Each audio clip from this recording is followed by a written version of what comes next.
नमस्ते दोस्तों, मैं हूं अमिताभ आनंद। उपस्थित हूं आज का द हिंदू एडिटोरियल के प्रोग्राम में एक नए टॉपिक के साथ। टॉपिक का नाम है non essentials can wait. Non essentials का मतलब आप जानते हैं। नॉन एसेंशियल्स जो होता है वो चीज़ जो गैर ज़रूरी हो। ठीक है। अब देखिए, यहाँ आपको एक चीज़ ध्यान आपका खींचना चाहेंगे। ये एसेंशियल्स जो होता है ये होता है वस्तु, आवश्यक वस्तु। लेकिन अगर इसमें से एस हटा देंगे तो ये एडजेक्टिव हो जाएगा। जैसे एसेंशियल आइटम हो गया, ठीक है ना, आइटम नाउन हो गया और एसेंशियल उसमें लगा दिए तो एसेंशियल यानी अनिवार्य, अनिवार्य वस्तु हो गया।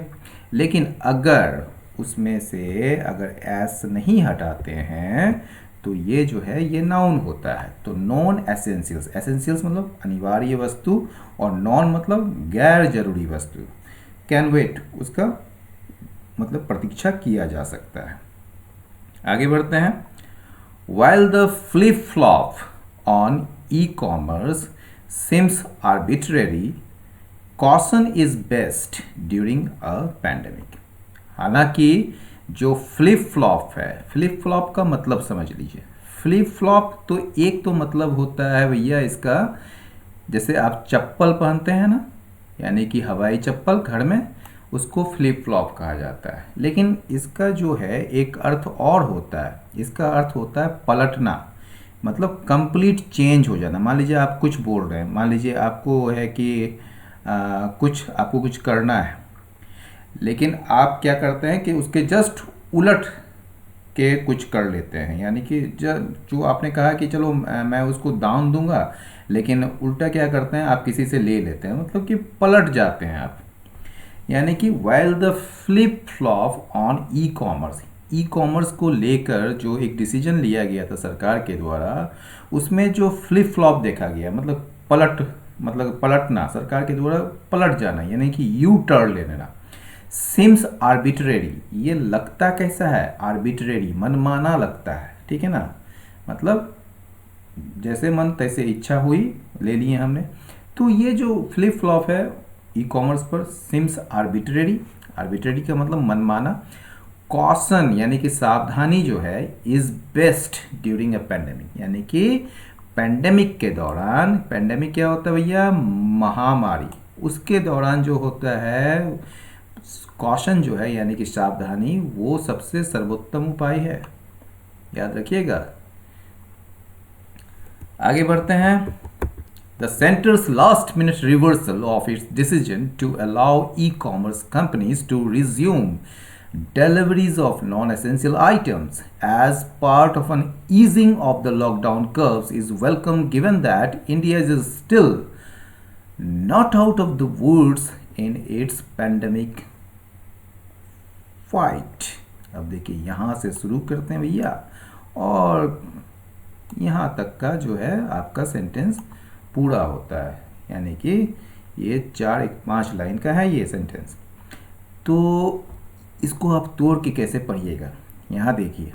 The centres last minute reversal, reversal किस चीज़ का, रिवर्सल मतलब किसी चीज़ को वापस ले लेना, ठीक है ना, यानी कि उससे रिवर्स कर जाना, पीछे की तरफ चले जाना। ठीक है, तो डिसीजन का रिवर्सल हुआ है। ठीक है, यानी कि सेंटर का लास्ट मिनट जो रिवर्सल है, उसका जो अपना डिसीजन जो लिया था, ये इट्स किसके लिए आया है, सेंटर के लिए आया है। देखिएगा ये इट्स जो है ये सेंटर के लिए आया है। ठीक है, यानी कि सेंटर जो है यहाँ पर उसी के लिए इट्स आया, ये प्रोनाउन सेंटर के लिए आया।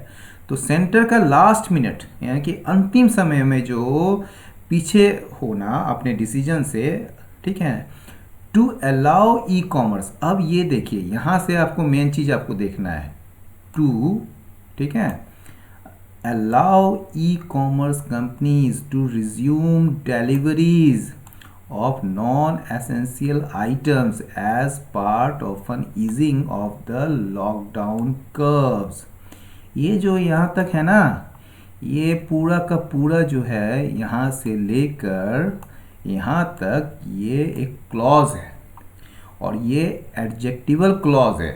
ये एडजेक्टिवल क्लॉज जो है यानी कि एडजेक्टिव का काम कर रहा है, और एडजेक्टिव है तो ऑब्वियस है नाउन होगा। तो नाउन कौन है भैया? तो नाउन है डिसीजन। यानी कि सेंटर का ये जो डिसीजन था कि ई कॉमर्स कंपनीज को जो है वो अनुमति देगी कि वो अपने नॉन एसेंशियल आइटम्स को डिलीवरी कर सके, किसके रूप में? As part of an easing of the lockdown curbs. यानी कि लॉकडाउन कर्व्स जो है, यानी कि लॉकडाउन की जो प्रतिबंध जो है, ठीक है, उसको उस पर ढिलाई करने का जो एक प्रक्रिया है उसका हिस्से के रूप में या उसके पार्ट के रूप में जो नॉन एसेंशियल आइटम्स का डिलीवरी करने का फिर से, ठीक है, वो ई कॉमर्स कंपनीज को अनुमति दे रही थी सेंटर अपने डिसीजन में। और उसी डिसीजन को जो है यहाँ पर रिवर्स किया है सेंटर ने, ठीक है। और यह जो है ना the centres last minute reversal, ठीक है, ये आपका सब्जेक्ट है और इसका सब्जेक्ट का जो है वर्ब है ये इज, राइट। तो centres last minute reversal of its decision is welcome. अब डिसीजन किस टाइप का, आपको इस तरह से पढ़ना पड़ेगा ये चीज़, नहीं तो आप इसको इसी में खो जाइएगा। यानी कि सेंटर का last minute reversal of its decision, यानी कि डिसीजन इसने पहले लिया था पहले, तो उसको जो है लास्ट मिनट में इसने रिवर्स कर लिया, वापस ले लिया। अब डिसीजन किस चीज़ का था? डिसीजन था to allow e commerce companies to resume deliveries of non essential items, यानी कि गैर ज़रूरत के चीज़ों को जो है वो डिलीवरी करने को ई कॉमर्स कंपनी, जैसे ई कॉमर्स कंपनी जानते हैं, फ्लिपकार्ट हो गया, अमेजोन हो गया, मिंत्रा हो गया, ये सब जितने भी हैं, तो ये जितने भी ई कॉमर्स कंपनीज है उसको फिर से रिज्यूम का मतलब फिर से कोई चीज़ फिर से शुरू करना, ठीक है। तो रिज्यूम डिलीवरीज, यानी कि डिलीवरीज को फिर से रिज्यूम करना या शुरू करना नॉन एसेंशियल आइटम्स का, क्योंकि सरकार तो कह रही थी कि एसेंशियल आइटम्स होगा, लेकिन इस अपने डिसीजन में जो है इसने क्या किया, नॉन एसेंशियल आइटम्स को भी जो है इसने शुरू करने का अनुमति दे दी थी। लेकिन बाद में क्या किया सेंटर ने, लास्ट मिनट में रिवर्स कर दिया अपने डिसीजन को। वही चीज़ कह रहा है यहाँ पर, centre's last minute reversal of its decision to allow e commerce companies to resume deliveries of non essential items as part of an easing of the lockdown curbs is welcome, ये स्वागत योग्य है। अब फिर देखिए यहाँ से फिर शुरू होता है, गिवन दैट मतलब कंसिडरिंग दैट, ठीक है, इस बात पर विचार करते हुए या यह देखते हुए कि India is still not out of the woods in the pandemic fight, यानी कि महामारी के जंग में जो है अभी भी इंडिया समस्या के जंगल से अभी भी बाहर नहीं है। वुड्स का मतलब जंगल होता है, लेकिन आउट ऑफ द वुड्स का मतलब कुछ और होता है, ठीक है। आउट ऑफ द वुड्स का मतलब होता है नॉट हैविंग अ प्रॉब्लम, यानी कि अब आपके पास कोई समस्या नहीं है या डिफ़िकल्टी नहीं है एनी लॉन्गर। तो अभी भी जो है यहाँ पर तो डिफ़िकल्टी है। तो यहाँ देखिए एक सेंटेंस देखिएगा, it is too soon to say, ये बहुत जल्दी होगा यह कहना, if either airline is out of the woods yet, कि क्या एयरलाइन जो है अभी समस्या से बाहर आ गई है क्या, ठीक है। तो आउट ऑफ द वुड्स मतलब नो डिफ़िकल्टी, ठीक है। तो क्या given that India is still not out of the woods, ठीक है, कि इस बात पर विचार करके इंडिया जो है अभी भी मतलब कि अभी भी जो है वो आउट ऑफ द वुड्स मतलब कि it is having a problem, it is in difficulty. तो आउट ऑफ द वुड्स नहीं आया है ये in its pandemic fight, right. On Sunday the home ministry directed states to ensure that the movement of vehicles used by e-commerce operators for transporting non-essentials be excluded from the list of additional activities that would be allowed from April 20 to mitigate public hardship। अब इसको देखिए, ये भी बड़ा line है, on Sunday से शुरू कर रहे हैं और यहाँ पर आके ख़त्म हो रहा है, ये भी बड़ा लाइन है। इसको तोड़िए। अब संडे को क्या हुआ कि होम मिनिस्ट्री ने डायरेक्ट किया, यानी कि निर्देश दिया, डायरेक्ट मतलब निर्देश देना किसको, राज्य सरकारों को, कि वो सुनिश्चित करे, किस बात को सुनिश्चित करे, कि यहाँ दैट मतलब कि द मूवमेंट ऑफ व्हीकल्स, यानी कि जो आवागमन है व्हीकल्स का यानी कि वाहनों का, ये वाहन किसका है? Used by e commerce operators, यानी कि ये वाहन जो है ई कॉमर्स ऑपरेटर्स के द्वारा इस्तेमाल किए जाने वाले वाहन का आवागमन, यानी कि ई कॉमर्स ऑपरेटर्स जो अमेजोन है, फ्लिपकार्ट है, इन लोगों के द्वारा या इन कंपनियों के द्वारा जो इस्तेमाल की जाने वाली जो वाहन है उसके आवागमन को, ठीक है ना, ये जो है फॉर ट्रांसपोर्टिंग नॉन एसेंशियल्स, ठीक है, यानी कि नॉन एसेंशियल्स को ट्रांसपोर्ट करने के लिए, यानी कि उसका परिचालन करने के लिए, उसका ले जाने और ले आने के लिए जो ई कॉमर्स ऑपरेटर्स के द्वारा जो इस्तेमाल की जाने वाली वाहन के आवागमन के मूवमेंट को, ठीक है ना, एक्सक्लूड कर दिया जाए, मतलब उसको बाहर हटा दिया जाए, उसको निकाल दिया जाए। किस चीज़ से? फ्रॉम द लिस्ट, उस लिस्ट से। कौन सा list? List of additional activities, यानी कि वो लिस्ट जो कि एडिशनल एक्टिविटीज़ के लिए बनाया गया था, यानी कि अतिरिक्त एक्टिविटीज़, अतिरिक्त गतिविधि के लिए, दैट वुड बी अलाउड, यानी कि ये जो गतिविधि है एडिशनल गतिविधि यानी कि एक्टिविटीज़, उसको अलाउ किया जाएगा फ्रॉम अप्रैल 20 से अलाउ किया जाएगा, अनुमति दी जाएगी, ताकि पब्लिक हार्डशिप, मतलब पब्लिक की जो समस्याएं हैं, पब्लिक के जो ट्रबल है उसको मिटिगेट कर सके, उसको रिड्यूस कर सके, उसको कम कर सके। तो समझ गए ये बात? आगे बढ़ें, आइए।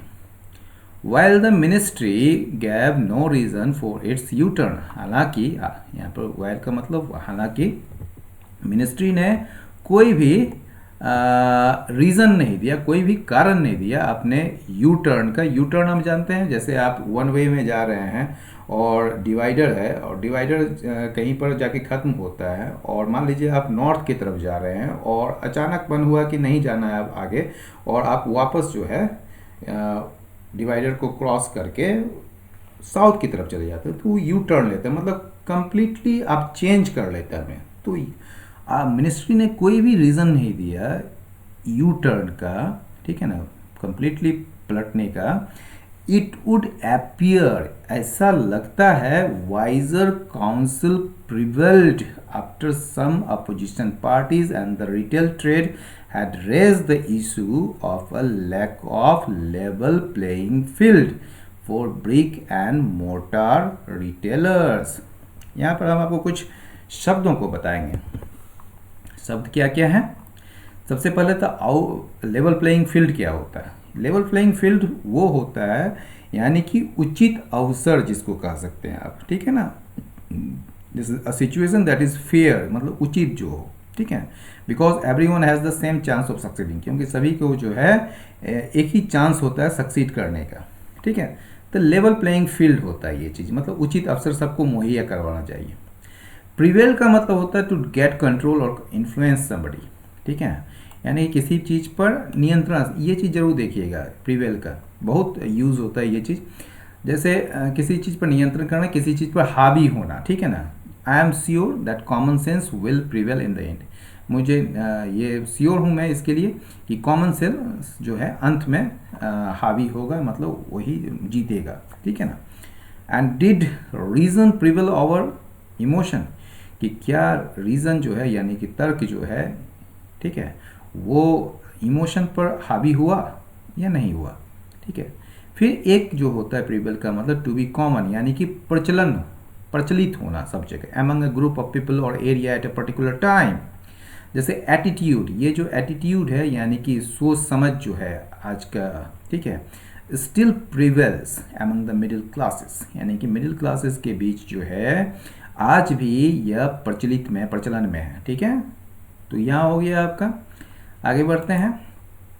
तो while the ministry gave no reason for its U turn, हालांकि मिनिस्ट्री ने कोई भी कारण नहीं दिया इस अपने यू टर्न का, जो पलटने का। इट वुड अपीयर, ऐसा लगता है, वाइजर काउंसिल प्रिवेल्ड, यानी कि समझदारी पूर्ण जो एक तरीके से सलाह जो है वो हावी रहा मिनिस्ट्री में।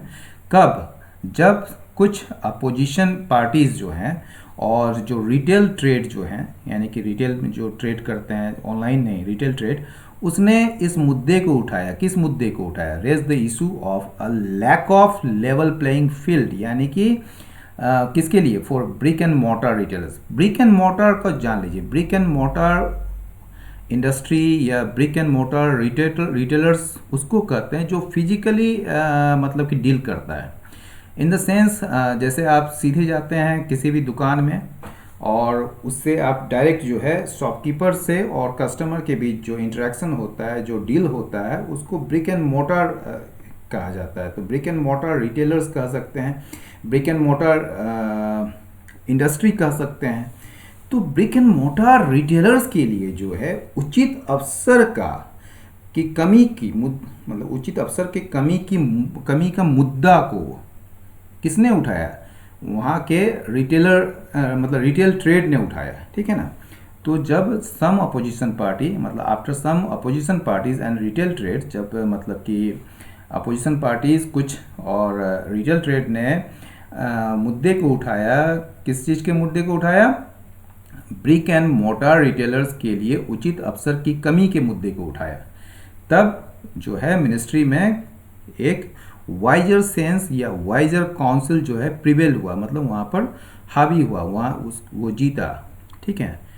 Also though it is true that the online purchase of a product and its door step delivery by an e-commerce firm minimizes human interaction to a negligible level. Unlike a purchase in a store, the fact that the lockdown is aimed at restricting movement to the barest minimum in order to break the chain of transmission necessitates limiting exemptions. देखिए कितना बड़ा वाक्य है, यहाँ से शुरू करें और यहाँ जाकर ख़त्म होता है ये चीज़। अब इसको तोड़ेंगे। ऑल्सो मतलब इसके अलावा, दो हालांकि इट इज़ ट्रू, ये सच है, दैट द ऑनलाइन परचेज की जो ऑनलाइन जो खरीदारी होती है किसी भी प्रोडक्ट का, ठीक है ना, एक प्रोडक्ट का ऑनलाइन खरीदारी और इसका डोर स्टेप डिलीवरी यानी कि आपके दरवाजे पर उसका डिलीवरी किया जाना, किसके द्वारा? बाय एन ई-कॉमर्स के द्वारा, ई-कॉमर्स फर्म के द्वारा, ठीक है ना, मिनिमाइजेस। तो यहाँ देखिए, दो इट इज़ ट्रू, ठीक है, that the online purchase of a product, ठीक है। तो ये है आपका main subject, online purchase. It is true that the online purchase of a product and its door step delivery by e-commerce firm minimises. यहाँ पर आपका ये जो मिनिमाइजेस ये आपका वर्ब हो गया, ठीक है ना, यानी कि ये हो गया आपका पूरा का पूरा यहाँ से यहाँ तक, ठीक है, ये पूरा का पूरा जो है आपका ये हो गया, मतलब सब्जेक्ट हो गया।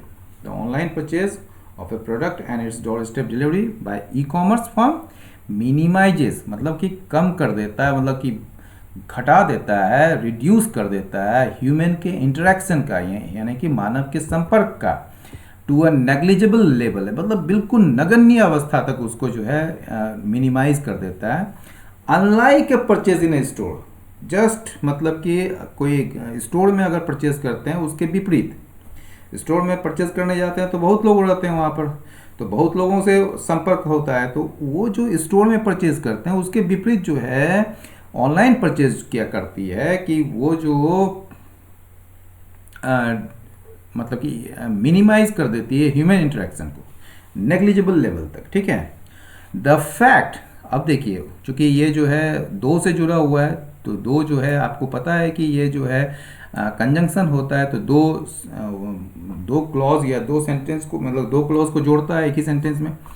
तो यहाँ पर जो है द फैक्ट, दूसरा सेंटेंस स्टार्ट होता है द फैक्ट दैट, जो वास्तविकता यह है कि लॉकडाउन इज एम्ड, लॉकडाउन जो है उसका जो लक्ष्य है वो क्या है? Restricting movement to the barest minimum in order to break the chain of transmission, ठीक है, यहाँ तक पढ़ लीजिए आप। द फैक्ट, ये जो है आपका दूसरा क्लॉज का, ये द फैक्ट जो है वो आपका सब्जेक्ट है, ठीक है। The fact that the lockdown is aimed, ये जो वास्तविकता है कि लॉकडाउन का जो लक्ष्य है वो मूवमेंट को यानी कि आवागमन या आवाजाही को जो है वो सीमित करना मिनिमम लेवल तक, बेरेस्ट मिनिमम लेवल तक, ताकि इन ऑर्डर टू का मतलब ताकि यानी कि for the purpose of, in order to break the chain, ताकि ट्रांसमिशन का यानी कि प्रसार का जो कड़ी है उसको तोड़ा जा सके। और यह फैक्ट जो है यानी कि ये जो लॉकडाउन का जो लक्ष्य का जो ये फैक्ट है ये नेसेसिटेट्स करता है, ये नेसेसिटेट्स करता है किस चीज़ को, लिमिटिंग एग्जेम्पशंस, यानी कि नेसेसिटेट्स का मतलब टू मेक समथिंग नेसेसरी, आवश्यक बना देता है, ठीक है ना, किसी भी चीज़ को आवश्यक बना देता है। क्या चीज़ को आवश्यक बना देता है? लिमिटिंग एग्जेम्पशन, यानी कि छूट को जो है जितना जरूरी जो मतलब जितना हद तक हो सके उसको सीमित करना, यानी कि छूट पूरी तरह से नहीं देना है, उसको एकदम छूट को लिमिट करना है, लिमिटिंग एग्जेम्पशंस, राइट। आगे बढ़े। And with non essential items ranging from apparel, okay, ranging from apparel to books to electronics and home appliances, constituting the bulk of the listings on e-commerce sites. Every traditional product category would involve that many more people getting activated along the supply chains, from a producer or supplier to the transport operators and additional delivery persons. अब देखिए ये भी लंबा line है। And और with non essential items, मतलब जो गैर जरूरी की जो आइटम्स हैं वो अगर शुरुआत करते हैं मतलब रेंजिंग फ्रॉम एपरल यानी कि कपड़े से लेकर, यानी कि एपरल परिधान, कपड़े से लेकर किताबें से लेकर इलेक्ट्रॉनिक्स और होम अप्लायंसेस तक, जो कि एक मतलब कि ई कॉमर्स साइट्स पर जो है सूची का एक बहुत बड़ा मतलब कि लिस्टिंग है, मतलब कि कॉन्स्टिट्यूटिंग द बल्क, एक बहुत बड़ा मतलब कि बल्क आकार का यानी कि बहुत बड़ा आकार का लिस्टिंग तैयार करता है, उसकी सूची तैयार करता है ई कॉमर्स साइट्स पर। एवरी एडिशनल प्रोडक्ट कैटेगरी, प्रत्येक अतिरिक्त जो उत्पाद के जो कैटेगरी है, जो श्रेणी है, वुड इन्वॉल्व, वो उसमें शामिल कर लेगा, उसमें इन्वॉल्व कर लेगा दैट मैनी मोर पीपल, उतना ही ज़्यादा लोगों को किस चीज़ में, गेटिंग एक्टिवेटेड, उसमें सक्रिय करने में, अलोंग द सप्लाई चेन, पूरे सप्लाई चेन में, मतलब कि जो आपूर्ति जो कड़ी है ना उसमें उतना ही लोगों को एक्टिवेट कर लेगा। कहाँ से?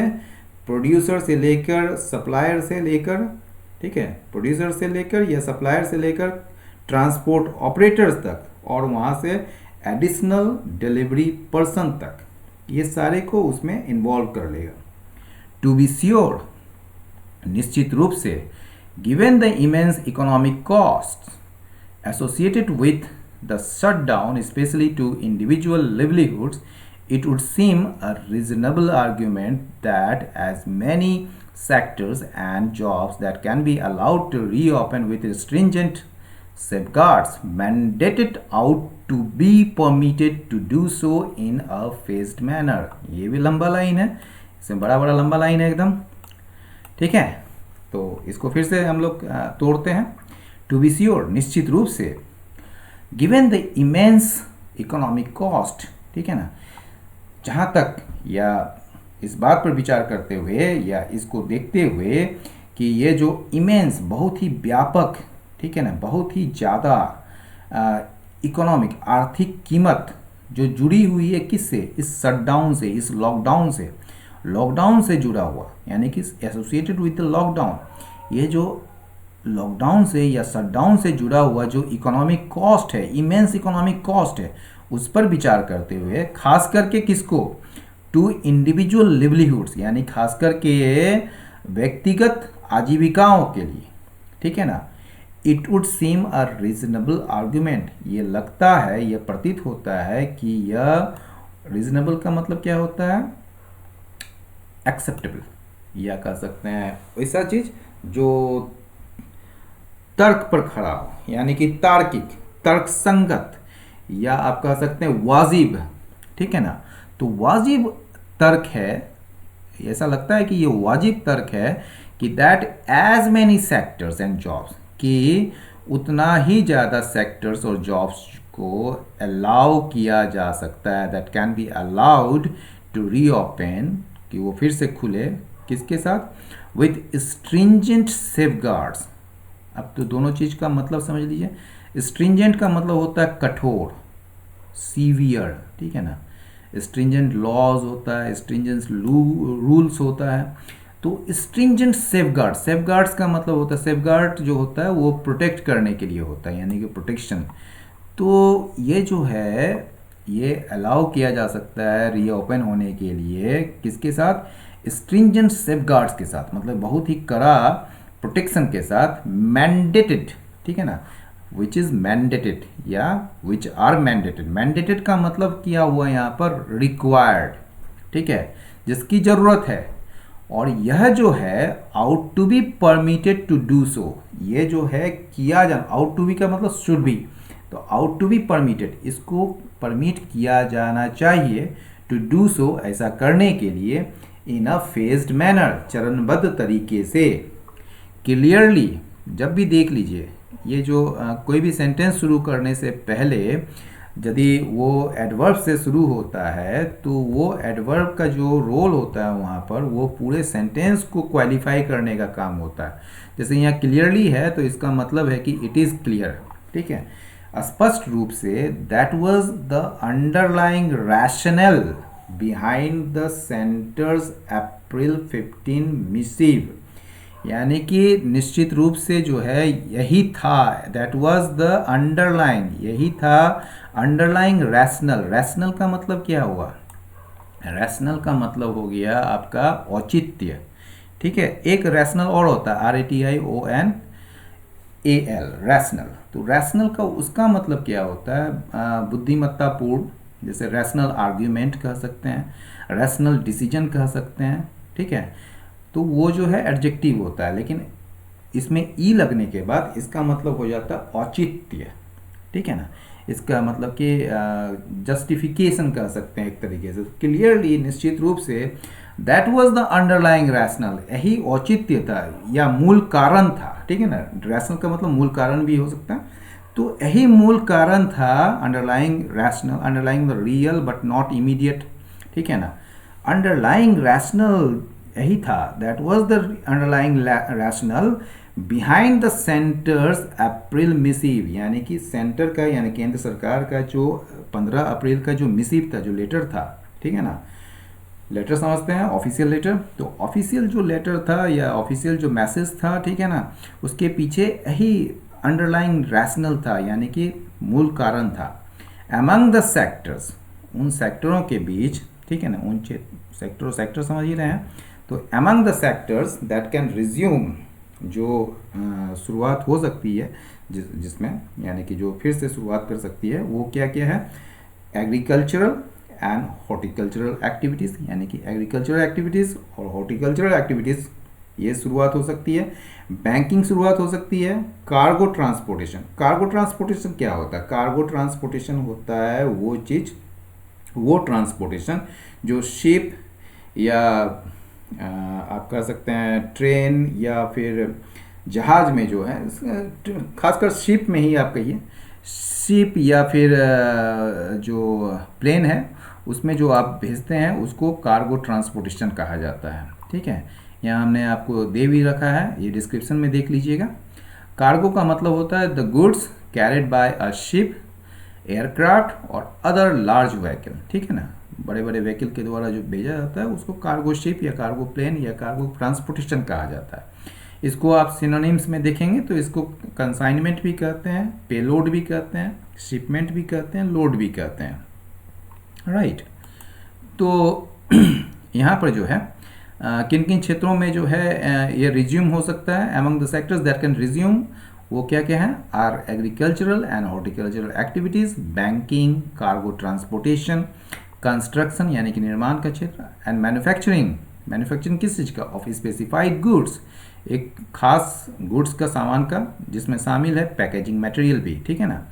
पैकेजिंग मटेरियल भी उसमें शामिल है। इंटरेस्टिंगली उसी तरह इट इज़ इंटरेस्टिंग यानी कि बड़ा रोचक बात है, जरा दिलचस्प बात है। While self employed tradesman, tradesman मतलब क्या होता है, व्यापारी या आप कह सकते हैं उसको जो भी कामगार होते हैं आपके, छोटे मोटे जितने भी कामगार होते हैं उन सबको जो है आप मतलब क्या कहेंगे उसको, एक तरीके से महाजन, व्यापारी कहिए या दस्तकार कहिए, कारीगर कहिए, दुकानदार कहिए, ये जितने भी होते हैं ट्रेड्समैन होते हैं, ठीक है ना। तो ये जो है इंटरेस्टिंगली वाइल सेल्फ एम्प्लॉयड, जो स्वयं जो एम्प्लॉयड हैं, मतलब कि रोजगार में शामिल है, मतलब कि आप स्वरोजगार कह सकते हैं।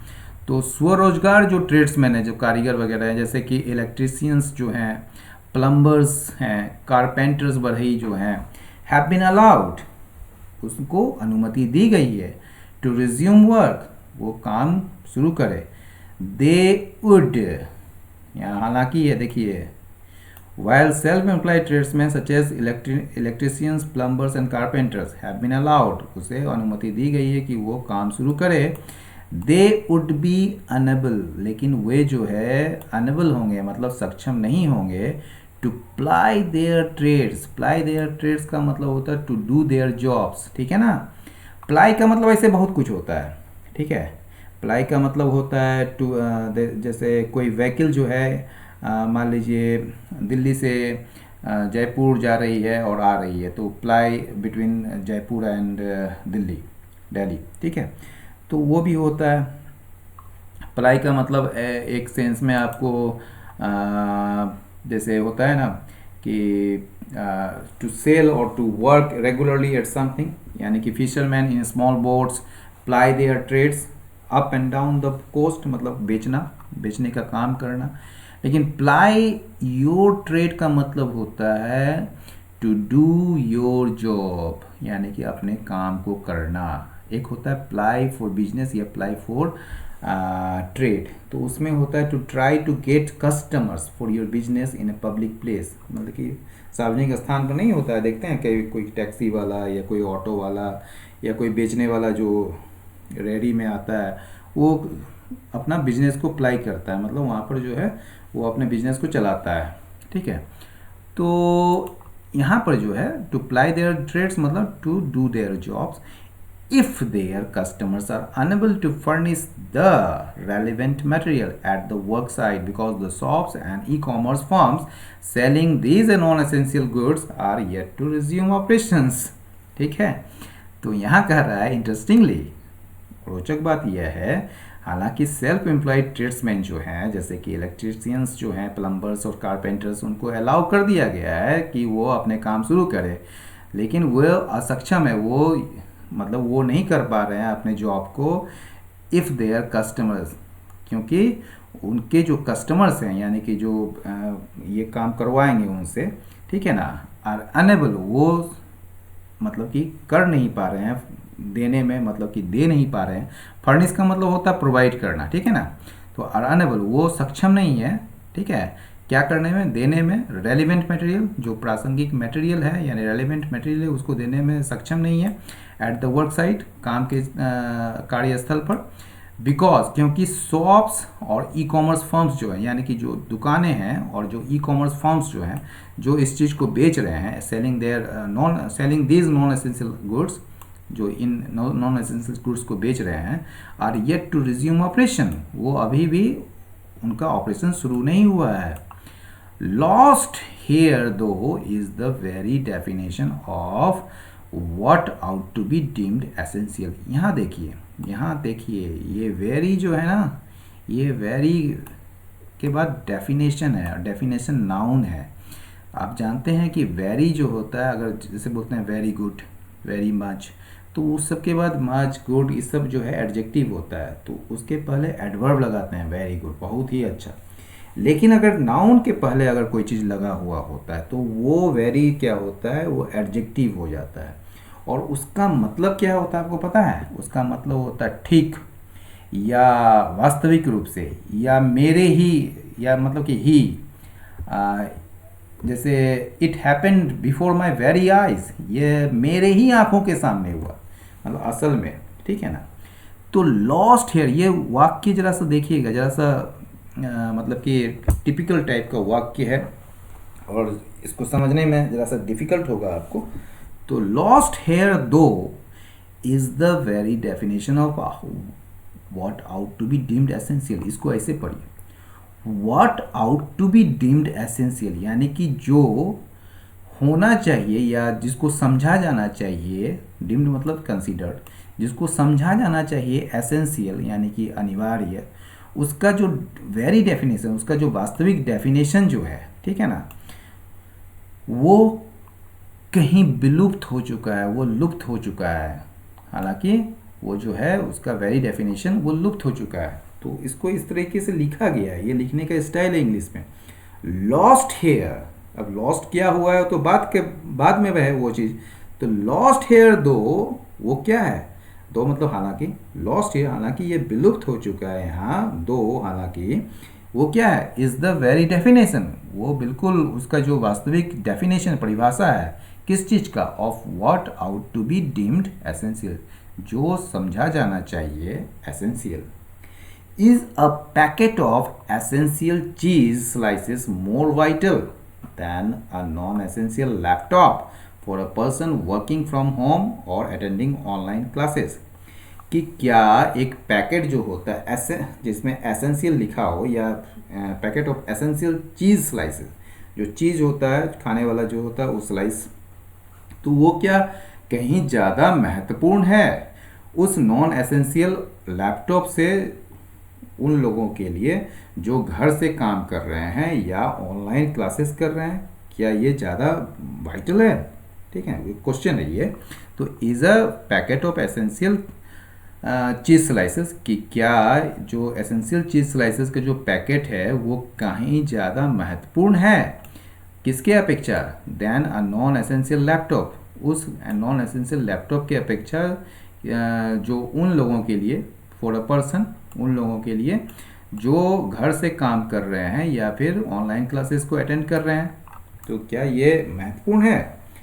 ऑल्सो, इसके अलावा, as the lockdown extends to over a month, चूँकि यहाँ पर एज मतलब चूँकि लॉकडाउन जो है ये एक मंथ से ज़्यादा जा रहा है या एक्सटेंड हो रहा है, पर what might have been non essential initially, यानी कि जो रहा होगा नॉन एसेंशियल्स यानी कि गैर ज़रूरतों की चीज़ इनिशियली शुरुआत में, माइट टर्न एसेंशियल लेटर, वो जो है बाद में आवश्यक यानी कि अनिवार्य भी बन सकता है। स्टिल, फिर भी, protecting lives must ultimately B prioritised over allowing commercial activity even when the line between the essential and non-essential purchases remains blurred।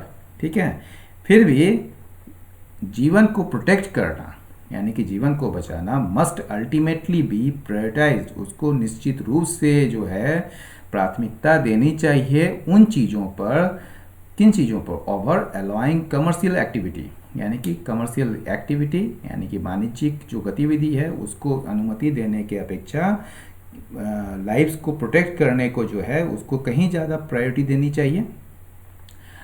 Even when, ठीक है, इवन व्हेन का मतलब फिर भी, जबकि द लाइन बिटवीन, यानी कि जो लाइन है, जो एक लकीर है एसेंशियल और नॉन एसेंशियल परचेजेस के बीच, वो भले ही, मतलब इवन व्हेन मतलब भले ही, ये जो लाइन है यानी जो लकीर है एसेंशियल और नॉन एसेंशियल के परचेजेस के बीच, वो ब्लर ही क्यों ना रह जाए, यानी कि रिमेन्स अ ब्लर, ब्लर मतलब धुंधला ही क्यों ना रह जाए। तो दोस्तों, आज का ये प्रोग्राम कैसा लगा ये हमें ज़रूर बताएं, और इस प्रोग्राम को लाइक करें, शेयर करें और सब्सक्राइब करना ना भूलें। बहुत बहुत धन्यवाद, नमस्कार।